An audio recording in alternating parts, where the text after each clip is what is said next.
Kembali di ngobrol bareng Gus Miftah Los Rawen.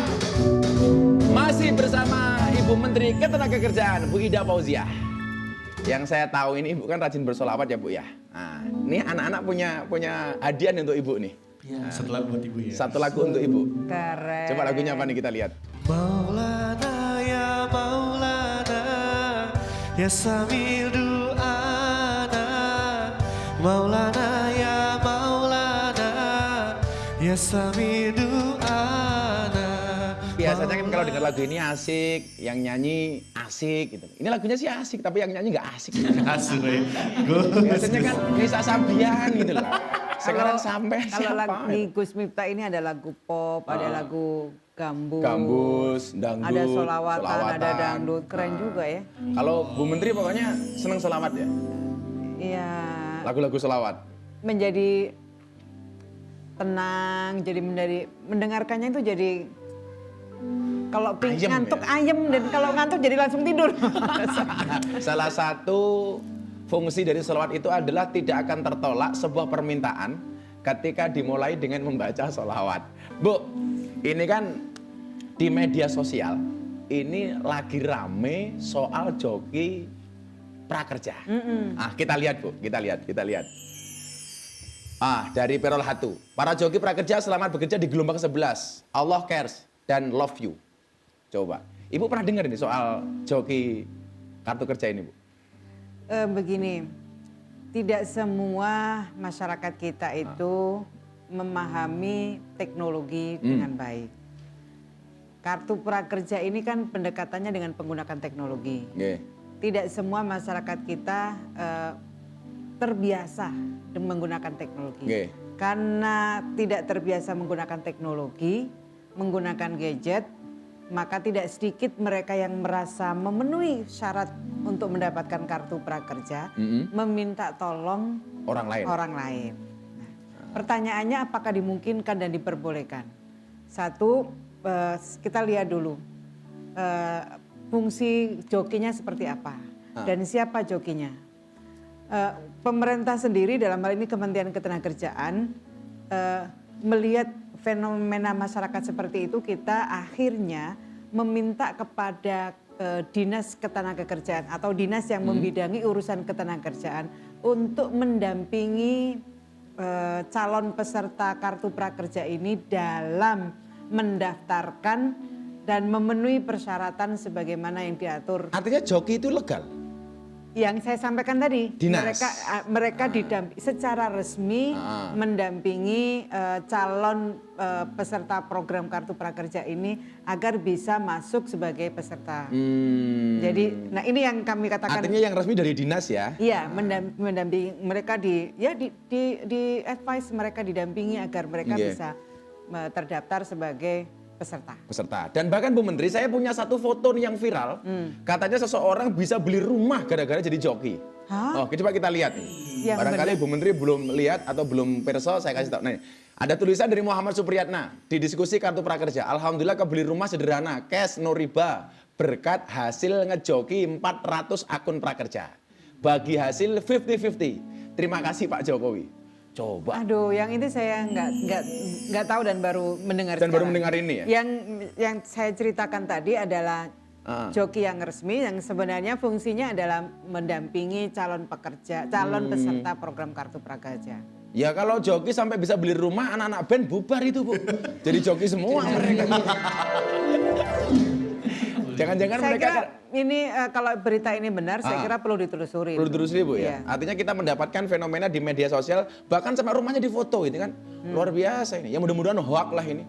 Ya kan. Jangan-jangan mereka kerjanya di itu, biro maklar dan perantara barangkali. Bu, ini kembali soal PHK Bu. Dengan adanya badai PHK dan resesi, otomatis jumlah pengangguran kan meningkat nih. Periode Agustus 2020, BPS melaporkan ada penambahan 2 juta lebih. Ya kan? Total jumlah angkatan kerja yang nganggur saat ini di atas 9 juta. Catatan saya. Bagaimana mengatasi angka pengangguran yang seperti ini? Kan besar banget ini. Ya, BPS merilis sekarang pengangguran kita 9,77 77 juta. Ya, memang naik dibandingkan dengan periode yang sama tahun yang lalu. sebenarnya pemerintah 5 tahun ini berhasil menekan tingkat pengangguran terbuka kita. Terakhir sebenarnya Februari 2020 pengangguran kita itu menjadi 6,8 juta yang sebelumnya 2019 itu 7.050.000. Bisa kita tekan. Tapi ternyata semua kita tidak menghendaki. Ya, Ada kondisi hari pandemi, ini ya. ada pandemi yang saya kira pengangguran dampak dari pandemi COVID-19 ini terhadap meningkatnya jumlah pengangguran itu tidak hanya dialami oleh Indonesia. Semua negara. Semua negara mengalami. Jadi 1,5 miliar kurang lebih pengangguran Di seluruh dunia? Seluruh dunia. Jadi Masya bukan Allah. angka yang kecil. Nah, pemerintah sebenarnya sedari begitu kita melihat bahwa pandemi ini dampaknya semakin luas dan terutama pada sektor ketenagakerjaan ada beberapa mitigasi yang dilakukan oleh pemerintah. Yang pertama, satu, keberlangsungan usaha ini harus tetap dijaga, tapi perlindungan kepada pekerja juga harus dilindungi, ya. harus diberikan. Maka yang kita lakukan adalah bagaimana tercipta dialog secara bipartit antara pengusaha dan pekerja.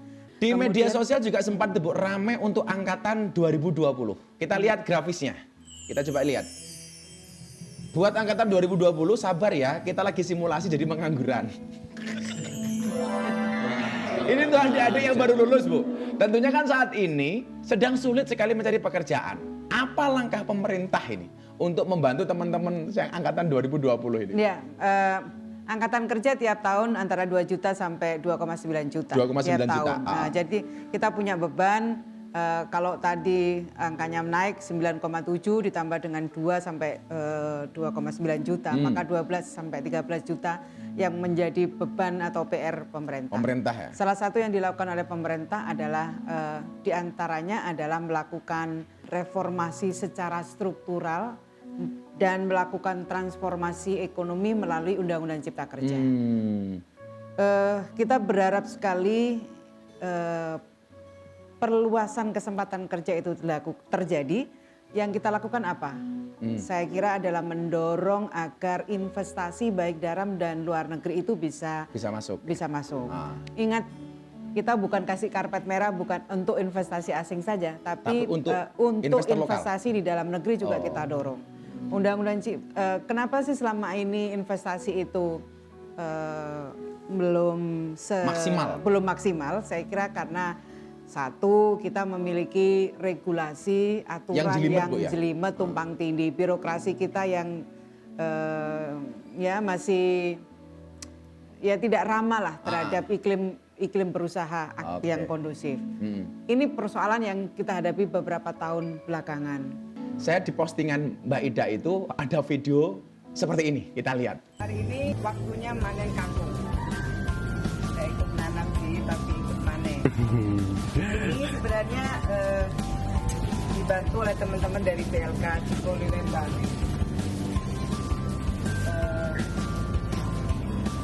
Kita bisa panen ini 2 kali, setelah itu masih bisa tumbuh lagi, baru nanti kita ganti dengan bibit yang baru.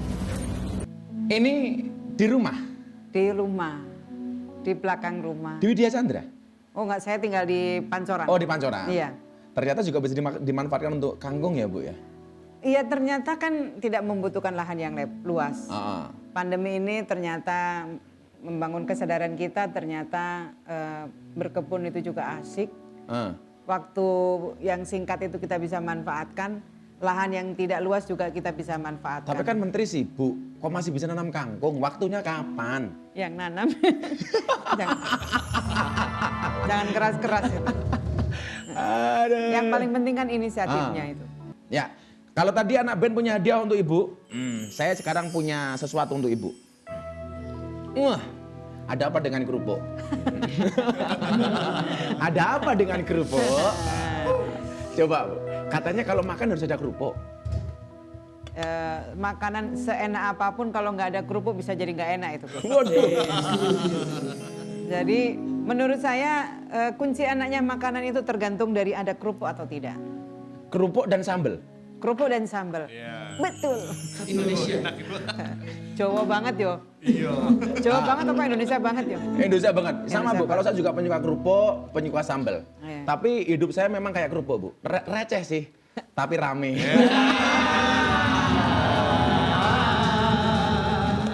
Ini Bu Menteri sempat trending karena surat terbuka yang ditulis untuk para pekerja. Saya ingin membedah soal ini dengan Ibu Menteri. Obrolan akan semakin menarik. Tetap jangan kemana-mana di Ngobrol bareng Gus Miftah.